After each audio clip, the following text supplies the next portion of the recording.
सलाम एक मरतबा एक गांव में तशरीफ ले गए, नमाज न पढ़ने की नौबत में बयान कर रहा। एक मरतबा एक गांव में तशरीफ ले गए, कौन? हज़रत ईसा अलैहिस्सलाम। और गांव वाले कैसे होते हैं? बड़े दिलदार होते हैं। गांव वाले बड़े दिलदार होते हैं। गए जाकर ईसा अलैहिस्सलाम वहाँ मुकीम हुए, कुछ ध्यान जो है किया वहाँ पर। गांव वाले आपकी खातिर तवाज़ुन की मौलवी फरमाते हैं, साहिब नुज़ुल मजालिस बयान फरमाते हैं कि मैंने देखा, ईसा अलैहिस्सलाम फरमाते हैं मैंने देखा कि गांव बड़ा हरियाली गांव था। गांव के अंदर बड़ी खुशहाली थी, अच्छे अच्छे पेड़ थे और पेड़ों में फल लगे हुए थे। हर गांव के एक एक फर्द जो है बड़ी खुशहाली की जिंदगी गुजर कर रहा था। अच्छी अच्छी फसलें लगी हुई थी, अच्छे अच्छे हरियाली वाले पेड़ थे, यानी वो हर तरफ से खुशहाली नजर आ रही थी। ईसा अलैहिस्सलाम फरमाते हैं फिर उसके बाद में चला गया। 3 साल के बाद जब मैं उस गाँव में आया, तवज्जो कीजिएगा, 3 साल के बाद फरमाते 3 साल के बाद दोबारा जब मैं उस गांव में आया तो मैं क्या देखता हूँ कि गांव उजड़ा हुआ है।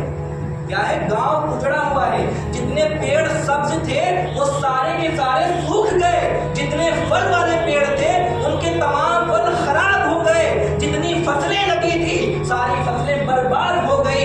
आप ये सोच में ही पड़े थे कि ये वाकया क्या है। मैं देख कर गया, बड़ा खुशहाल गांव था, आज बड़ा उजड़ा उजड़ा लग रहा। इतना सोचना था कि हज़रत जिब्राइल तशरीफ लाए और कहा, ऐ अल्लाह के नबी आप क्या देख रहे? कहा, ये मंजर देखकर बड़ा अफसोस हुआ। पहले तो बड़ा खुशहाल ये गांव था, आज उजड़ा उजड़ा सा लग रहा। कहा, हुजूर ये इसकी बिना पर हुआ कि एक बेनमाजी, तवज्जो चाहूंगा, एक बेनमाजी कोस्ता गुजर हुआ, इस गांव में बैठा, इस गांव के कुएं से पानी पिया, उसकी नुहूसत से इस गांव की ऐसी नुहूसत फैल गई कि सारी हरियाली गायब हो गई।